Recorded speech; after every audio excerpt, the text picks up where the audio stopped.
Bonjour à toutes et à tous. On va donc recommencer aujourd'hui avec le deuxième cours de cette série portant sur l'histoire connectée des empires à l'époque moderne.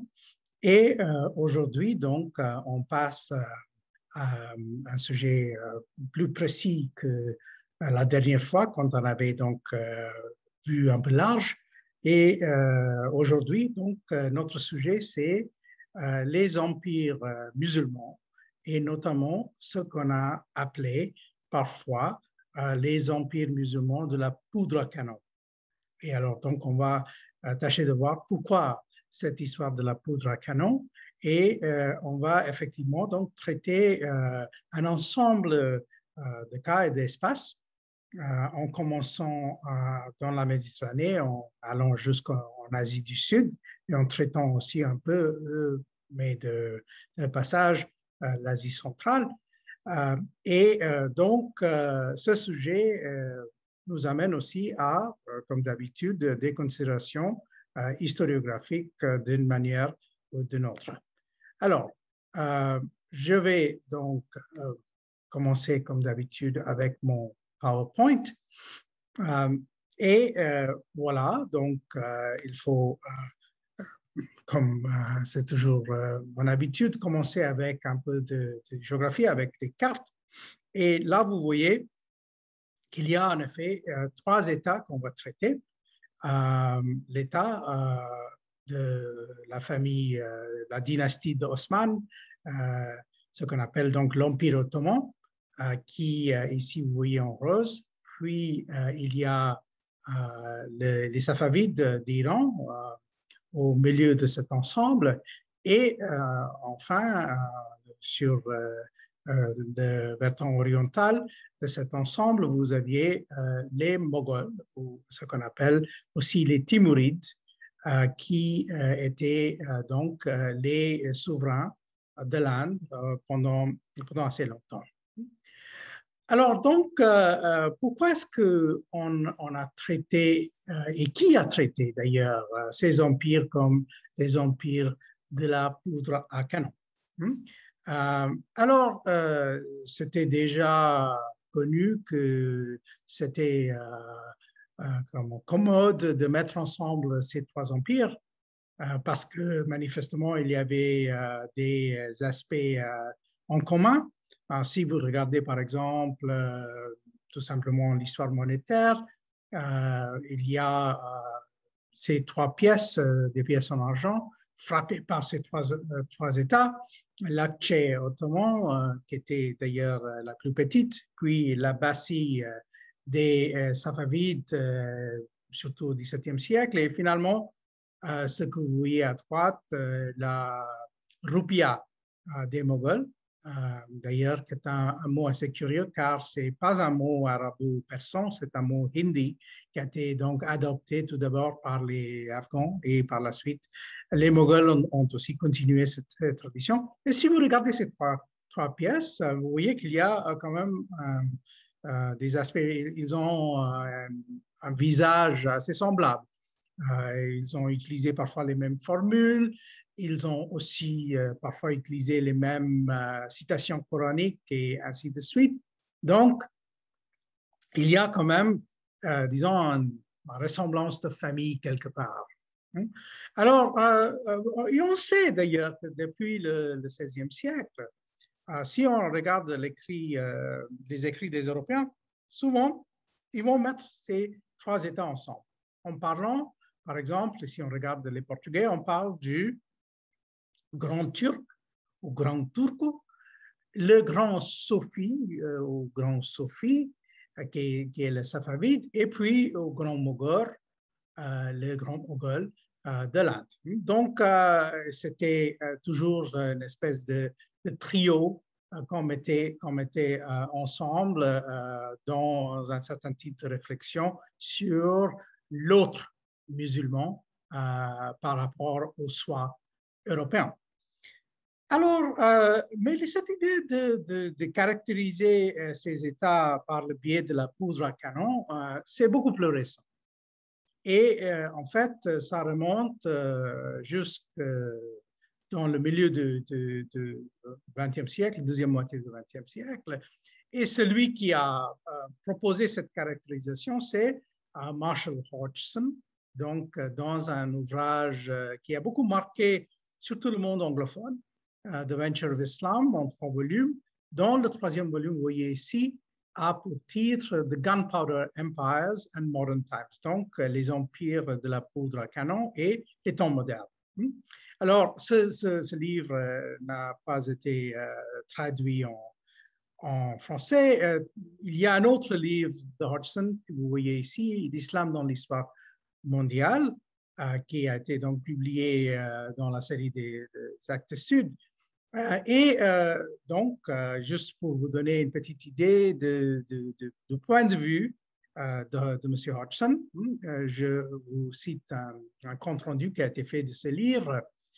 Et dans ce compte-rendu, Marie-Lucie Dumas nous dit effectivement que l'auteur, donc Hodgson, c'est un professeur d'histoire de l'Université de Chicago, et il est probablement l'un des rares chercheurs occidentaux à se placer dans une perspective non européocentrique pour parler de l'histoire de l'islam et de son apport à l'histoire mondiale.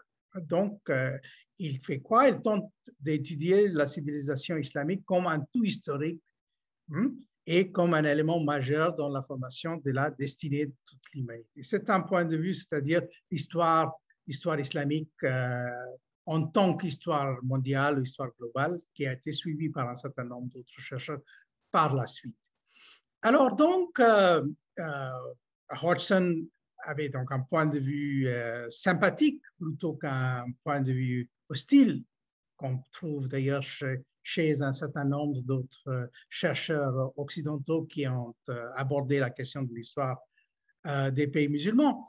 Mais il faut dire que Hodgson avait quand même un point de vue centré sur le Moyen-Orient, qu'il connaissait relativement bien, un peu l'Asie centrale. Il n'était pas tellement donné sur l'Asie du Sud ou l'Asie du Sud-Est. Il connaissait beaucoup moins ces régions-là. Et d'ailleurs, on trouve parfois des idées chez lui qui sont difficilement soutenables dans le genre qu'il y avait, vous voyez, l'absence d'ordre hiérarchique dans ce monde, tandis qu'on sait que dans le cas de l'Asie du Sud, la coexistence des sociétés hiérarchiques et l'islam était tout à fait compatible. Et d'ailleurs, c'est parmi les caractéristiques de cette région-là. Mais donc, il a cette idée, et c'est l'idée importante, que si on est en gros entre le 15e et le 18e siècle, les temps modernes, avant la grande poussée de la colonisation européenne du 19e siècle, des Britanniques, des Français et ainsi de suite. Alors donc, à cette époque-là, on a une formation, pour dire mieux, une réformation de ces sociétés musulmanes en tant que système politique. Et ce processus a beaucoup à voir avec une nouvelle technologie qui est la technologie de la poudre à canon. Donc, comme vous le savez sans doute, la poudre à canon qui a été d'abord inventée en Chine, puis qui a traversé l'Eurasie, a été adoptée par la suite dans la partie occidentale de l'Eurasie et par les Européens et par les musulmans. Alors donc, pour une considération plus en détail de la carrière de ces trois États, de ces trois systèmes, je vais donc commencer avec les Ottomans. Et pourquoi? Tout simplement parce que les Ottomans avaient une carrière qui était plus longue par rapport aux deux autres. Les Ottomans, en fait, les débuts de cette dynastie, c'est vers la fin du XIIIe et surtout le début du XIVe siècle. Il y a deux personnages donc assez compliqués qui sont mentionnés. Il y a donc Ertugrul. On sait presque rien sur lui d'un point de vue historique, même s'il est il est le sujet de beaucoup de séries télévisées. Et puis, il y a Osman, qui a donné son nom à la dynastie, mais en fait, là encore, on ne sait pas grand-chose de lui, qui a régné manifestement sur une principauté des Turcs dans l'Anatolie, une principauté qui a donc émergé dans le contexte du déclin du sultanat des Seljuk et qui était donc aussi présente dans les marges de ce qui restait encore de l'Empire byzantin. Et donc, au XIVe siècle, l'Empire byzantin était assez affaibli et c'est dans ce contexte-là qu'on a cette principauté. Et puis, donc, il y a eu expansion. La principauté se transforme en royaume. Le royaume va donc faire la conquête, vous voyez, dans les couleurs différentes, dans l'Anatolie et puis dans la Roumélie au XIVe siècle. Au tout début du XVe siècle, il y a un choc, une lourde défaite que ce royaume va encaisser. Puis, au XVe siècle, on va recommencer l'expansion et c'est au cours du XVe siècle que donc, le royaume devient empire. Donc, on passe les trois étapes. Tout d'abord, principauté, puis royaume, puis empire.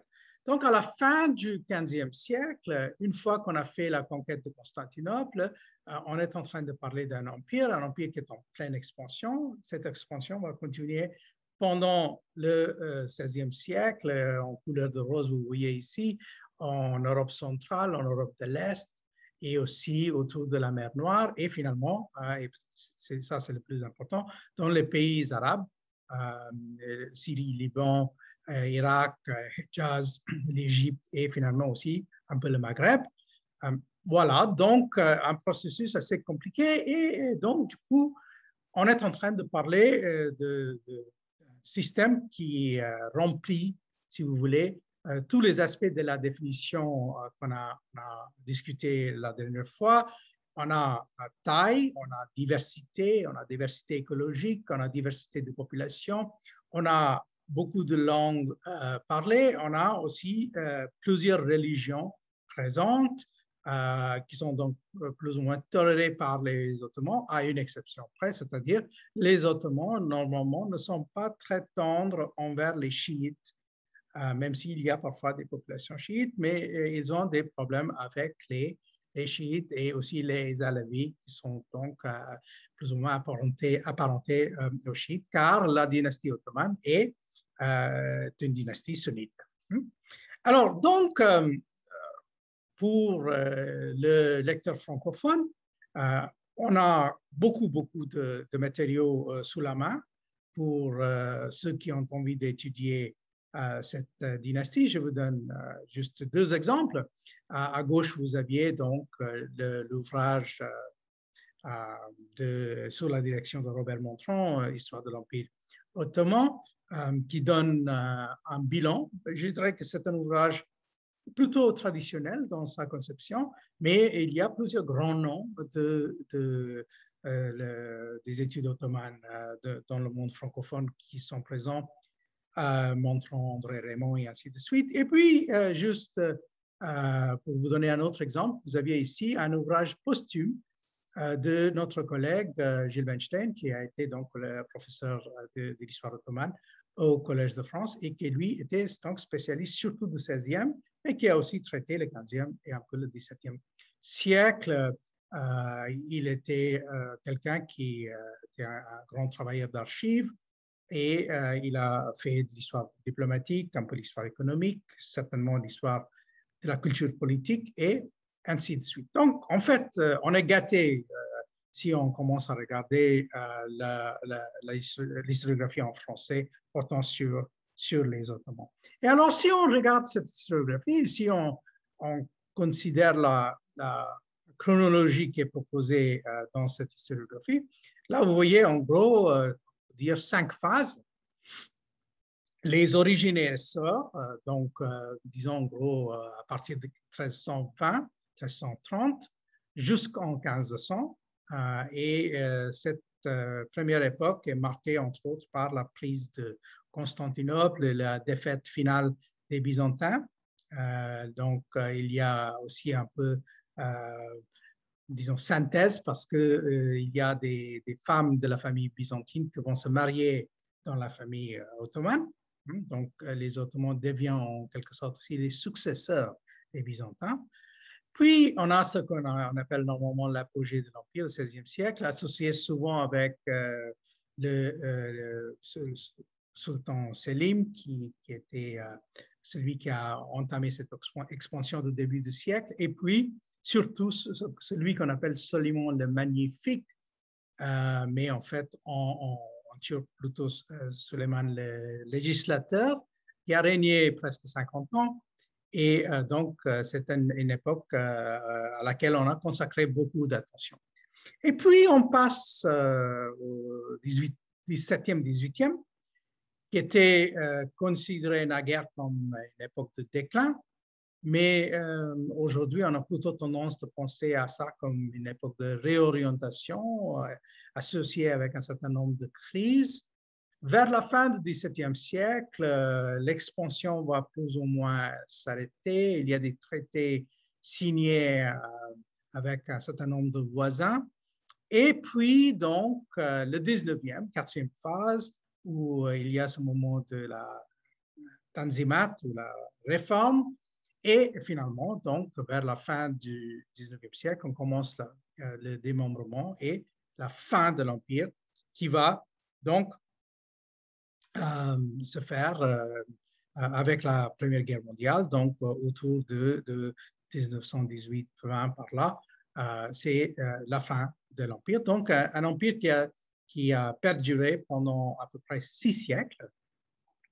Et donc, c'est certainement pas un record absolu, mais parmi ces empires musulmans, il en a peu qui ont donc eu cette espèce de carrière de 6 siècles. Alors, pour la question donc de l'historiographie des débuts, je vais passer en revue assez rapidement quelques éléments. En commençant donc avec le livre qui est donc de l'historien autrichien Paul Wittek, qui puis a aussi travaillé au Royaume-Uni. Wittek, qui a beaucoup influencé l'historiographie de la première moitié du XXe siècle, avec une thèse qui portait sur 2-3 idées, aujourd'hui hautement discutées, et mise en question par les historiens plus récents comme Colin Haywood. Alors donc, Wittek, qui lui avait une idée assez spécifique de l'Empire ottoman, il pensait que c'était donc les Turcs, ces Turcs qui ont formé l'Empire, ont apporté une nouvelle énergie, un nouveau souffle à un monde musulman devenu un peu fatigué. Et donc, ils voyaient dans leur énergie, leurs aspects masculins, un atout majeur. Et puis, il était très concerné, même selon Haywood, un peu obsédé par l'idée du fait que c'était un empire de ce qu'on appelle les Ghazis, c'est-à-dire les guerriers saints.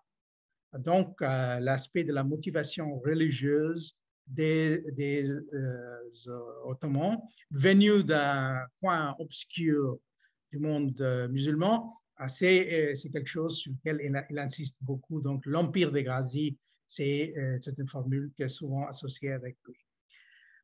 À cette vision hautement idéologique, on a commencé à apporter des critiques progressivement parmi des historiens turcs et autres. Finalement, vers la deuxième moitié du XXe siècle, on commence aussi à avoir un apport venu des sciences sociales, notamment par Rudi Lindner, qui lui a voulu voir l'émergence de l'État ottoman comme quelque chose qui avait à voir avec le rapport entre nomades et sédentaires. Donc, c'est une vision assez typiquement anthropologique du milieu du XXe siècle.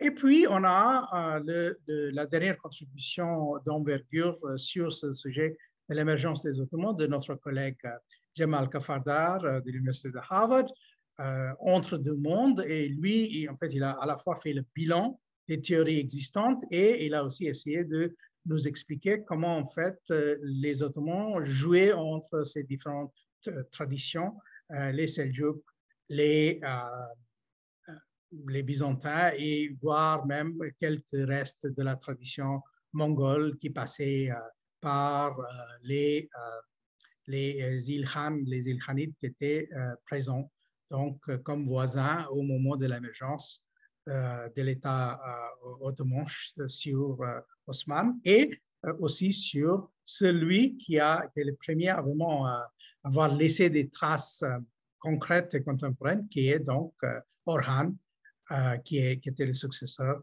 d'Osman. Donc là, vous aviez des pièces d'Orhan qui sont donc, entre autres, les témoignages qu'on a, tandis que pour Osman, tout est en quelque sorte construction rétrospective. Alors, le système ou l'État ottoman, bien sûr, comme tout État, avait une fondation militaire. Alors, Robert Montron, dans une contribution qu'il a apportée à l'Académie des Belles-Lettres, nous a expliqué ça d'une façon assez économique. Il nous a dit, donc, là vous voyez, que le recrutement de l'armée du sultan s'est d'abord effectué au sein de la tribu d'Osman et de ses tribus alliées, puis on a procédé par l'embrigadement des prisonniers acceptant de se convertir. Et puis, il y a la formation de nouvelles troupes Yenicheri, ou qu'on appelle donc le corps des janissaires.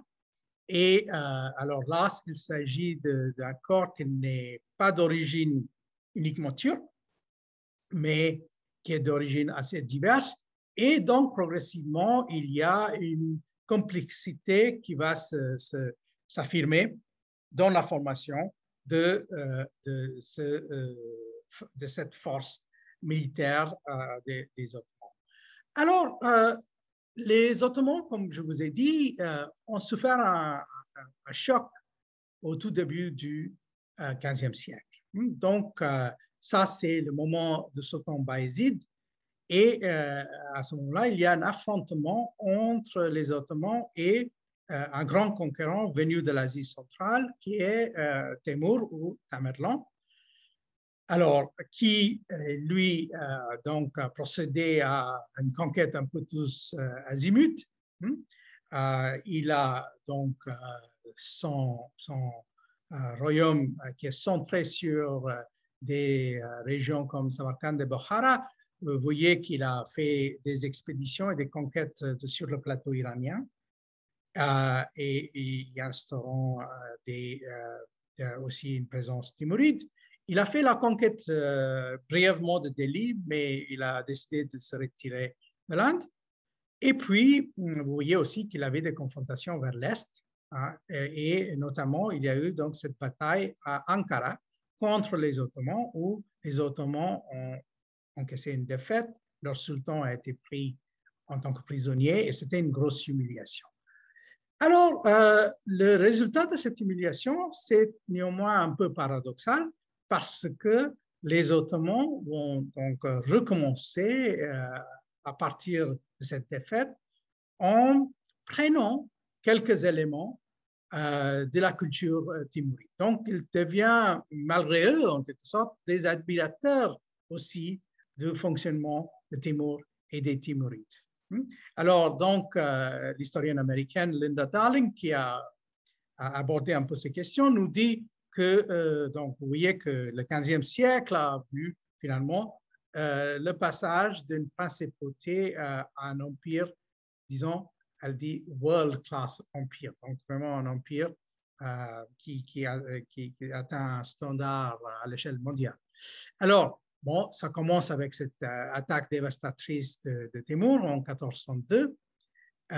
Il y a donc la fragmentation de ce qui existait des domaines ottomans, mais puis reconstitution, défaite des croisés en 1444, prise de Constantinople, des guerres contre Venise et la dynastie Akkoyunlu d'Iran.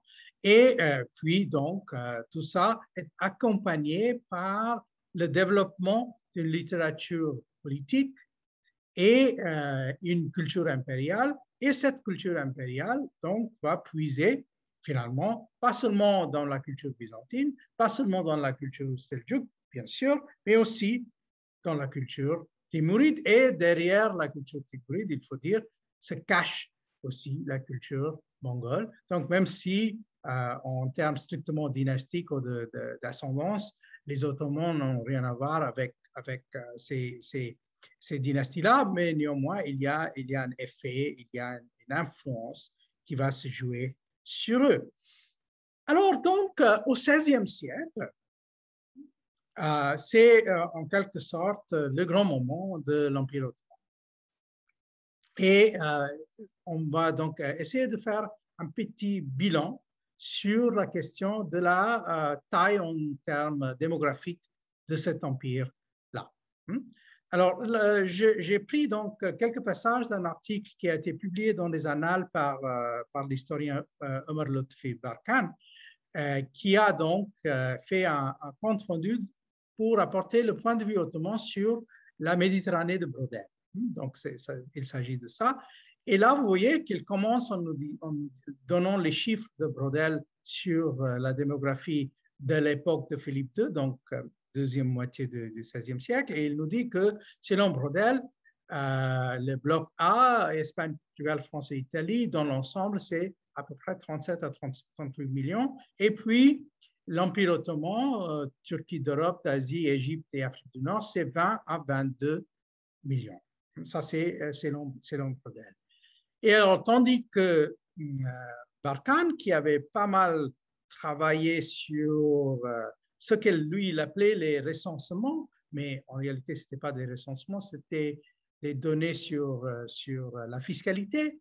Il a donc proposé un chiffre beaucoup plus élevé. Et il a dit que l'Empire ottoman compte non pas de 20 à 20 millions d'habitants, chiffre de Fernand Brodel, mais 30 et peut-être même 35 millions vers la fin du XVIe siècle. Il y a eu beaucoup de débats après. Et j'ai moi-même essayé de faire quelques calculs pour le tout début de l'époque de Soleiman. Et voilà les résultats approximatifs, et je parle toujours sous contrôle des vrais spécialistes de l'histoire ottomane. Donc, vous voyez que si je ne me trompe pas, il y avait donc une population au début du règne de Soleiman autour de 15 millions, pardon. Et puis, donc, il nous semble qu'à partir de ça, les chiffres de Brodel ne sont pas absurdes. D'ailleurs, on sait qu'il y avait une expansion démographique considérable dans au moins certaines parties de l'Empire ottoman.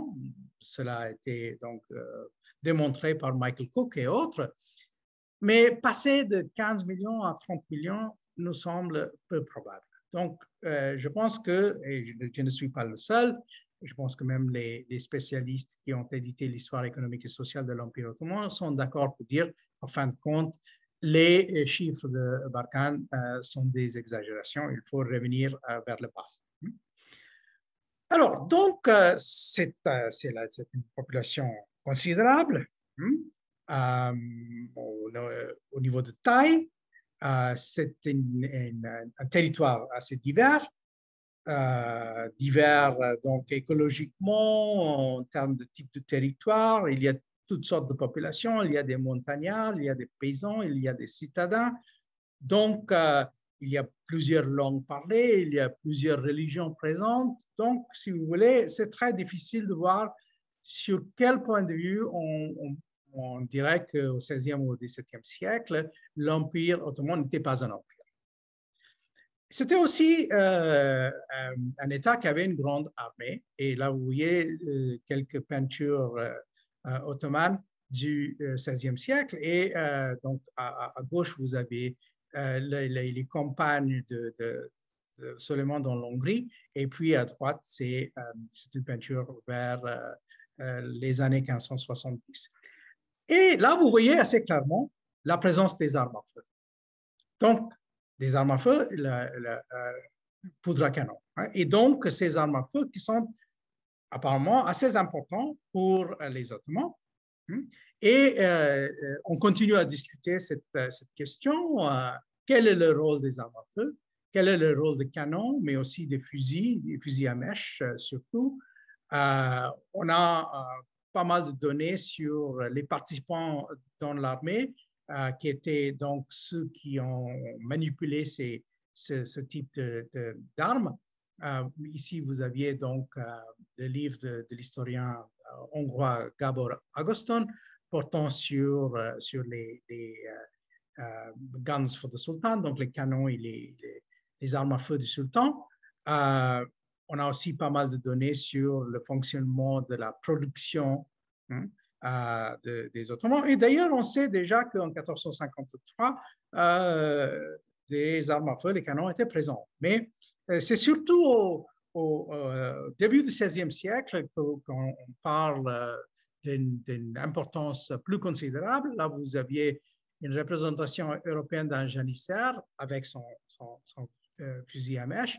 Et dans le livre de synthèse de Rhodes Murphy sur l'art de la guerre ottomane, il parle beaucoup, pas seulement, donc bien sûr, il y a les timars et la cavalerie et tout ça, mais aussi il parle de l'histoire des sièges, de comment on faisait la guerre concrètement en utilisant l'exemple de plusieurs campagnes. Alors, l'association avec les armes à feu était surtout poussée jusqu'à ses limites par un historien israélien, David Ayalon, qui était lui spécialiste des Mamelouks d'Égypte. Et je vous rappelle que parmi les grandes conquêtes de Sultan Selim dans les années 1510, il y avait donc la conquête du royaume mamelouk, y compris le Hejaz et l'Égypte, la Syrie qui faisait partie de ce royaume-là. Alors, donc, Ayalon nous a proposé une thèse assez forte et discutable, mais c'est une thèse quand même. Alors, là, vous voyez un compte-rendu du livre d'Ayalon et dans lequel on nous dit que Ayalon insiste beaucoup sur le fait que les Mamelouks avaient une attitude envers la guerre qui était très différente par rapport aux Ottomans. Donc, les Mamelouks avaient, selon lui, un conditionnement socio-psychologique qui était lié avec le fait qu'il s'agissait d'une société hautement hiérarchique et où, en fait, la formation en tant que cavalier était une espèce de privilège des gens qui étaient les plus haut placés dans la société. Donc, du coup, selon Ayalon, même si les Mamelouks étaient exposés aux armes à feu, ils l'ont globalement pas rejeté, mais tenu ces armes à une distance. Et donc, du coup, ils ne voulaient pas vraiment s'entraîner pour utiliser les armes à feu contre les Ottomans. Et donc, du coup, le résultat, c'est que quand les deux armées se trouvent face à face dans les années 1510, les Ottomans vont donc totalement détruire la force mamelouk et vont prendre contrôle de leur royaume. Donc, voilà la thèse d'Ayalon. Donc, les Mamelouks qui ne s'adaptent pas et les Ottomans qui sont donc pragmatiques, des modernisateurs, pour ainsi dire, et qui donc vont écraser les voisins à cause de ça. Ça a été débattu par la suite par un certain nombre d'auteurs. Il y a aussi quelques adhérents. Jusqu'à un certain point, le grand spécialiste des Mamelouks en France, Jean-Claude Garcin, a suivi dans les pas de Ayalon, mais d'autres ont aussi critiqué cette thèse. On peut aussi se poser la question, donc maintenant, on tourne vers le deuxième de ces trois états que nous sommes en train de considérer dans la suite de Hodgson. Et ça, c'est le cas des Safavides. Alors, l'origine des Safavides est très différente par rapport aux Ottomans. Il s'agit en fait d'une famille qui a pas mal de prestige, mais surtout dans le champ religieux, car c'était une famille, une lignée de soufis. C'était un ordre, comme on appelle l'ordre Safavi des soufis, qui était centré sur un endroit Ardabil dans le nord de l'Iran. Et puis, ont déjà été présents et connus pendant le 15e siècle, mais c'est au tout début du 16e siècle qu'ils vont donc faire irruption dans un Iran où les dynasties qui avaient dominé la deuxième moitié du 15e siècle se trouvent affaiblies. Et sous le règne de Shah Ismail, qui était donc, vous voyez ici, qui est présenté comme Ismail Sofi, donc le fait qu'il était associé avec un ordre Sofi, c'était même connu en Occident. Alors, donc, il va donc prendre contrôle du plateau iranien et donc rapidement mettre en place un système assez particulier. Alors, il est tout d'abord, ses adhérents sont ce qu'on appelle les Qazalbash, ou les têtes rouges.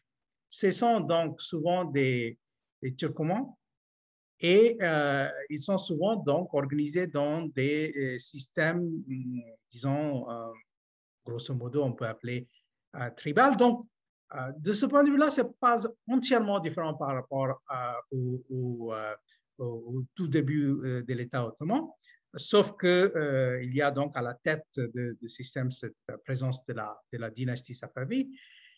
Et puis, donc, une fois qu'ils ont fait la conquête de l'Iran, ils vont donc arriver à une espèce de condominium avec les élites urbaines. Et donc, ces élites urbaines étant des persophones, on va donc essayer d'arriver à un compromis entre ces différents éléments. Alors, Shah Ismail, c'est considéré comme un chef charismatique, presque invincible. Donc, il est porté un peu par ça, mais il va donc quand même souffrir une lourde défaite en 1514. Et cette défaite, c'est donc contre les Ottomans. Et je vais revenir dans un instant. Alors, quelle est l'importance et la taille de ce royaume de Shah Ismail? Difficile de dire, parce que en fait, on n'a pas d'archives semblables aux archives des Ottomans.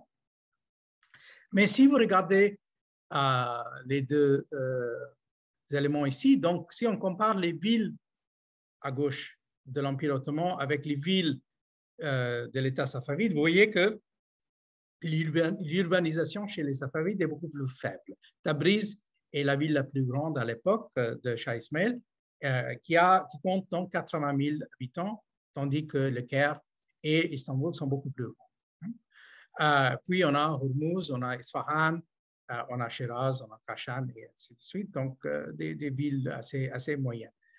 Alors, pour la population globale, c'est extrêmement difficile vraiment de donner un chiffre. Angus Madison, historien de l'économie, mais qui fonctionnait à une échelle globale, nous a proposé un chiffre dans le genre 4 à 5 millions pour le XVIe siècle. Il y a des gens qui proposent un chiffre un peu plus élevé, dans le genre 6 millions ou quelque chose de semblable. Il y a un article récent écrit par 3 auteurs iraniens, vous voyez ça en bas, et eux sont beaucoup plus expansifs. Ils pensent que vers la fin du XVIe siècle, la population de l'État safavide allait jusqu'à 10 millions, mais je ne crois pas qu'il y a beaucoup d'adhérents à ce genre de chiffres. Donc, il faut vraiment, je crois, rester autour de 5-6 millions.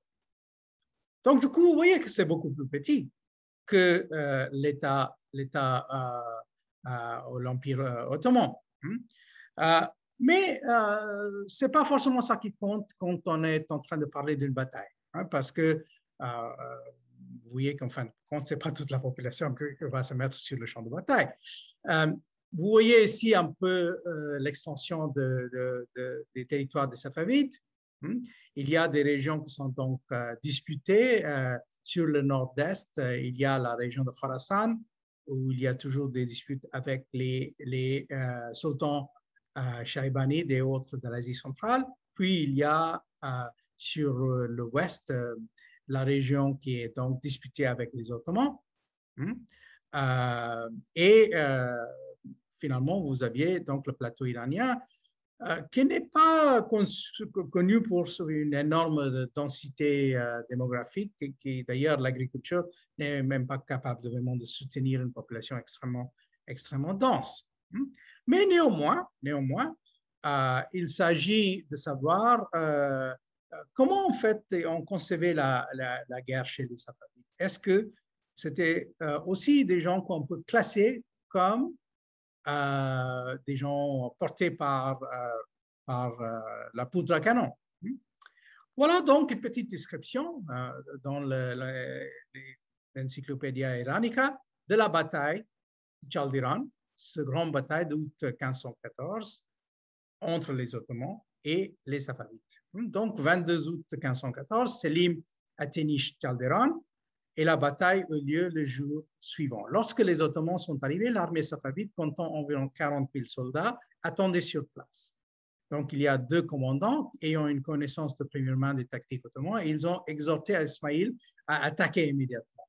Mais ils ont été grossièrement réprimandés par le courtisan Durmish Khan Shamlu et par le Shah, qui considérait qu'il était lâche d'engager un ennemi non préparé. Donc, idée d'honneur, de ce qu'on appelle chez les Iraniens à l'époque Javan Mardi, donc pas trop de pragmatisme.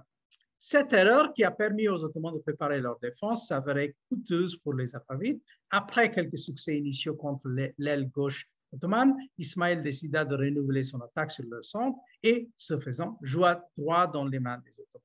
Les unités de janissaires étaient stationnées au centre derrière une barricade d'appui de canon. Au fur et à mesure que les Safavides avançaient, les janissaires ouvraient le feu, soutenus par l'artillerie ottomane. Les forces safavides, en grande partie de cavalerie, furent bientôt en désarroi quand Ismaël a réalisé l'ampleur de la défaite. Il a rompu l'engagement et s'est enfui avec quelques 300 de ses partisans, donc pas beaucoup. Voilà donc une grosse défaite qui va aussi porter atteinte au prestige de Shah. Il va continuer à régner pendant 10 ans, mais entre 1414 et 1424, il est assez affaibli et il a une espèce de manque de légitimité, justement à cause de cette bataille où on voyait qu'il n'était pas vraiment invincible ni de loin ni de près. Alors, est-ce que les Safavides sont restés là? Donc, alors, là, encore, comme je vous ai dit, on a quelques problèmes car les données pour écrire l'histoire des Safavides ne sont pas aussi riches que pour les Ottomans. Mais néanmoins, on a quelques ouvrages d'importance, notamment, donc ici, on a l'ouvrage de Haneda Masashi, historien japonais, formé en France avec Jean Aubin.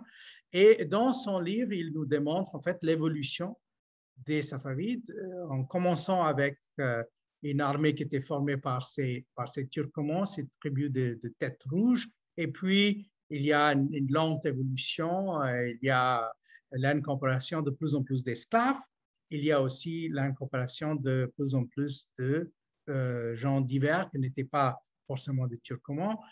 Et finalement, il y a aussi l'adoption de nouvelles technologies. Et l'autre livre de Klaus Rohrborn aussi nous donne un contexte plus large pour ce qu'était le rapport entre centre et province dans le monde des Safavides.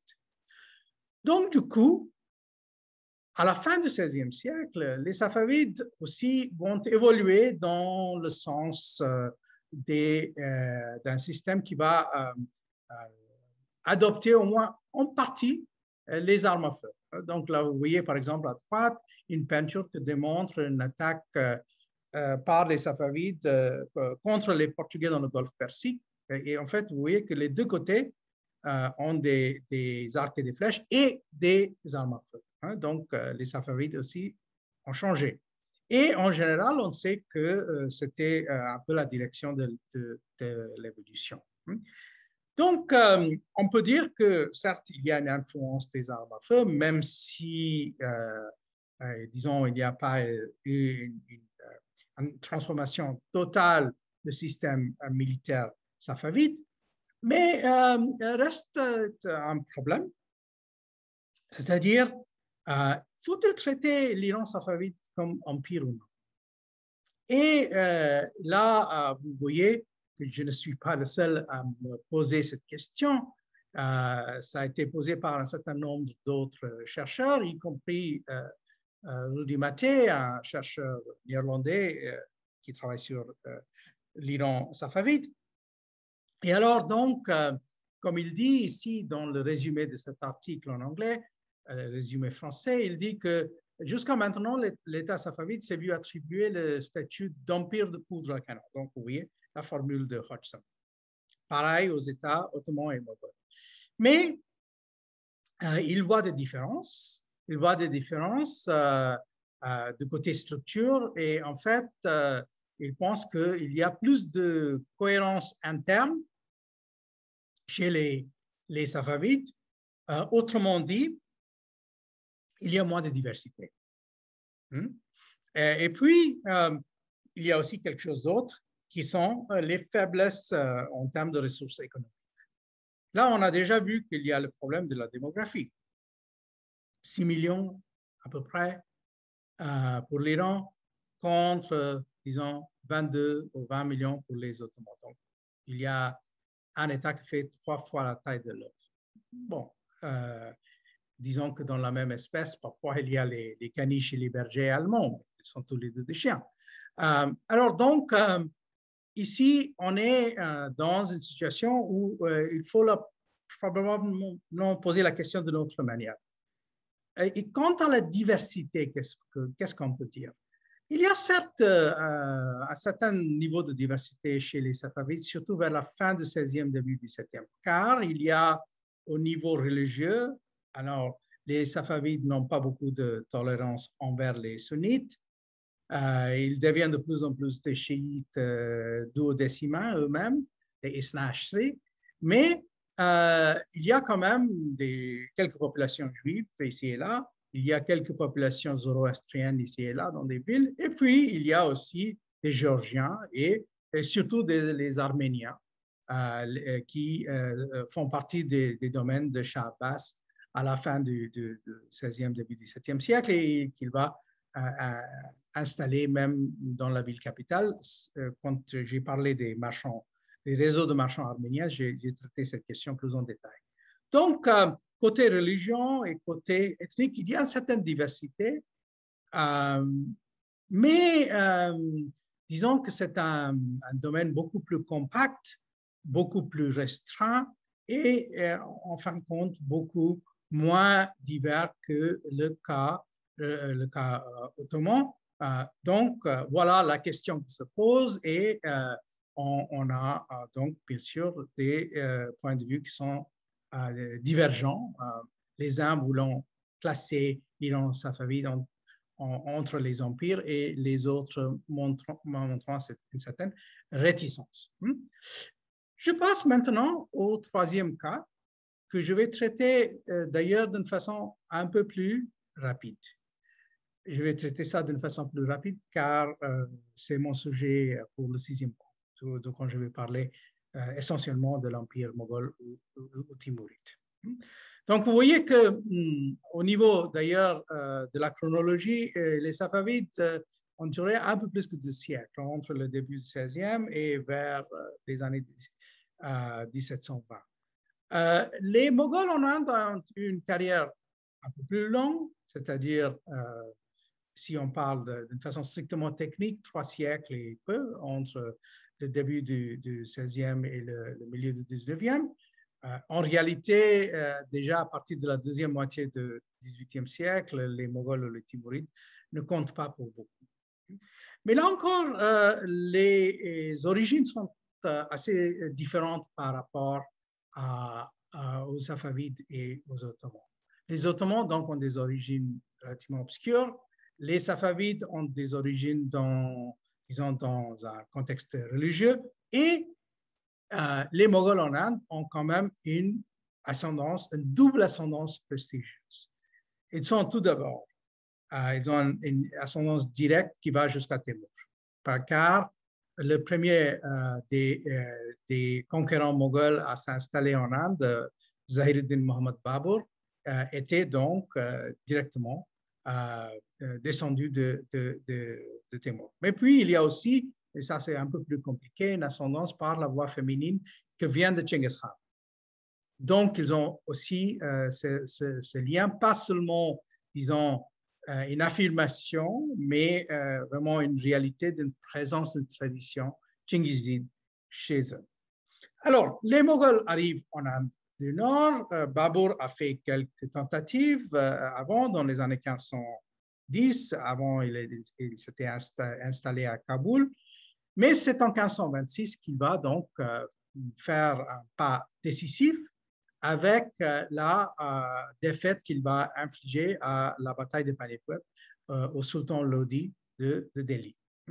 Et on a donc quelques données sur ça, notamment cette espèce d'autobiographie, égo-document de Babur, le livre de Babur, Baburnameh, Baqai Baburi. Alors donc, ce texte qui a été par la suite illustré vers la fin du XVIe siècle, quand ça a aussi été traduit en persan, parce que c'est un texte qui est écrit tout d'abord en turc oriental. Là, vous voyez déjà sur le champ de bataille une présence de canons. Et Babur nous dit d'ailleurs qu'il a utilisé des canons pour en fait avoir un effet de surprise. Et apparemment, il avait deux personnes qui étaient dans son armée qui étaient des spécialistes. Il y avait un certain Oustad Ali Kholi et puis un certain Mustapha le canonnier. Et ces gens-là ont donc utilisé avec pas mal d'effets les canons contre les forces des sultans lodis. Alors, ce n'est pas comme si en Inde, à l'époque, on ne connaissait pas les armes à feu, mais ils n'avaient pas tellement l'habitude. Et surtout, l'armée lodi, qui avait une présence importante d'éléphants, s'est mise en panique car les éléphants supportaient mal le bruit des canons. Donc, du coup, les armes à feu ont joué un rôle, certes, peut-être pas un rôle décisif, dans le succès de Babur en 1526. Et d'ailleurs, si on regarde son texte, il y a plusieurs reprises dans lesquelles il va revenir sur cette question de canon. Il a, par exemple, des histoires, des anecdotes assez amusantes portant sur ce maître Oustad Ali Kholi, qui est spécialiste de la fonte de canon. Ici, vous voyez un incident où il va essayer de produire une pièce, un canon, et puis ça ne marche pas. Et Oustad Ali Kholi, dans un état difficile à décrire, voulait se jeter au beau milieu du cuivre en fusion. Et donc Babur le caressait, lui fit donner une robe d'honneur et parvint ainsi à le calmer. Mais donc, petit à petit, on commence à utiliser ces canons et ces armes à feu. C'est aussi parce que tout le long du XVIe siècle, il y a plusieurs voies par lesquelles les armes à feu vont arriver en Inde. Les Européens. Les Européens qui viennent, qui apportent cette technologie. Parfois, il y a des renégats européens qui vont se mettre à travailler pour les sultans musulmans. Et puis, il y a aussi des personnages assez curieux comme celui que vous voyez ici, Khaja Safar al-Salmani, ottoman d'origine italienne, qui était donc natif de Otranto. Et donc, dont la carrière a été discutée un peu dans le livre de Giancarlo Casale, que vous voyez ici, et qui est donc, par ironie d'histoire, il a été lui-même tué quand il préparait le siège d'une forteresse portugaise. Et là, vous voyez que les gens qui étaient à l'intérieur de la forteresse ont tiré sur lui, disparassem da fortaleza algumas bombardas, et donc qui a fait sauter sa tête, tomando pela cabeça, et donc le chroniqueur Couto nous dit qu'il espère qu'il a passé toute l'éternité dans l'enfer, car c'était un chrétien devenu musulman et qui a aidé en plus les musulmans contre les chrétiens. Donc, progressivement, on utilise de plus en plus d'armes à feu, de poudre à canon, vers la deuxième moitié du XVIe siècle, quand, là encore, le royaume de Babur va finalement devenir un empire sous Akbar. Si vous regardez les peintures de l'époque d'Akbar, quand il fait ses campagnes, soit dans le Rajasthan contre les Rajputs, soit ailleurs dans l'Inde centrale, il y a toujours une présence de canons, toujours une présence d'artillerie et quelquefois aussi des fusils à Mèche dans cette présence. Là, vous voyez donc quelques peintures de l'époque d'Akbar où il y a des mines, il y a des canons qui sont bel et bien présents. Mais il ne faut aussi pas oublier que la réalité, c'est que cet empire que Akbar était en train de consolider était d'une taille qui était très, très différente par rapport aux Safavides. Donc, ça, c'est quand même quelque chose à retenir. Et donc, forcément, les armées étaient aussi beaucoup plus compliquées, beaucoup plus diverses. Donc, bien sûr, il y a, comme on voit, soit dans la réalité, soit dans les rêves. Là, vous voyez, à droite, c'est un rêve de l'empereur Jahangir, représenté sur une peinture, et à gauche, c'est la cour de Jahangir. Dans ces cours, il y a bien sûr beaucoup de circulation, des gens qui font des allées-venues entre ces différents royaumes, mais néanmoins, ces royaumes ont gardé leur spécificité. Et parmi leurs spécificités, il faut quand même aussi compter la taille. Selon le grand historien de l'Empire moghol, Irfan Habib, l'Empire d'Akbar avait compté entre 107 et 115 millions de personnes. À mon avis, c'est sûrement une exagération. Vous voyez que tout le monde a un peu tendance d'exagérer la taille de, entre guillemets, leur empire. Alors, moi, je pense qu'il faut revenir vers un chiffre plutôt dans le genre 75 à 80 millions. Mais même si on est là avec ce chiffre-là, vous voyez qu'on est dans une espèce de disproportion assez considérable entre l'Iran safavide avec ses 6 millions, en gros, l'Empire ottoman à la fin du XVIe siècle avec ses 22 millions, et puis ses 80 millions. C'est beaucoup, beaucoup plus grand et c'est beaucoup plus compliqué. C'est beaucoup plus compliqué aussi au niveau du recrutement de l'armée et ainsi de suite.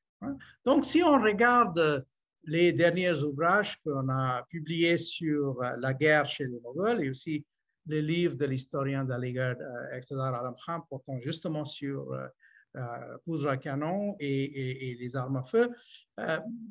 En général, les gens ont tendance à penser que même avec cette présence, ce n'était pas décisif pour les Moghols. Et ce qui comptait beaucoup plus pour les Moghols, c'était finalement les chevaux et la cavalerie. C'était ça qui comptait et c'est comme ça qu'en fait, c'était l'essentiel de leur façon de faire la guerre. Et donc, d'ailleurs, une de mes élèves, Souba Dayal, vient en fait, faire un article extrêmement intéressant sur les soldats moghols, en regardant en fait les archives où on a donc l'identification par document, par ethnicité, etc., de chaque soldat, qu'il soit payé correctement. Là, vous voyez, par exemple, un document portant sur un certain Malik Ahmad, qui était un Rajput, mais un musulman en même temps. Et il y a une description physique de lui sur son front, sur quel genre de mine il avait, de moustache, de barbe, etc. Et donc, si on regarde ces documents-là, on a l'impression qu'en réalité, ce qui comptait finalement pour les Mongols, même si, comme vous voyez, ça c'est un champ de bataille chez les Mongols en 1658, au moment de la guerre civile. Donc, il y a des éléphants, il y a des canons présents, mais finalement, il semble que la poudre à canon chez les Mongols, en tout cas, n'était pas tout à fait au centre de la guerre ou au centre de la façon de faire la guerre. Donc, vous voyez une situation contrastée où on peut donc commencer avec les Ottomans, où semble-t-il, même si on n'accepte pas le point de vue tout à fait exagéré d'Ayalon, il semble néanmoins que les armes à feu ont joué un rôle plus considérable chez les Ottomans. Chez les Safavides, les armes à feu ont joué un rôle très peu important au début du siècle, mais finalement, il y a eu une adoption, une adaptation au cours du siècle. Et puis, chez les Moghols, ils sont présents, mais en fin de compte, ce n'est pas l'aspect décisif de la façon de faire la guerre et de façon de lutter. Et donc, d'ailleurs, c'est pour cela que finalement, au XVIIIe siècle, quand on a finalement un moment important, quand il y a un gros conquérant qui va sortir de l'Iran, après la chute des Safavides, qui est donc Nader Shah, avec son armée qui est beaucoup plus centrée sur les armes à feu. Il va donc infliger, comme vous voyez ici, une lourde défaite à l'armée moghole sur le champ de Karnal en 1739. Voilà, donc je vais conclure sur ce point-là pour vous dire donc en gros que pour moi, bien sûr, cette question de poudre à canon, des armes à feu, a son importance. D'ailleurs, j'ai déjà par le passé consacré un certain nombre de mes articles à cette question, soit moi-même, soit aussi en collaboration avec le grand spécialiste de l'histoire militaire européenne, Jeffrey Parker.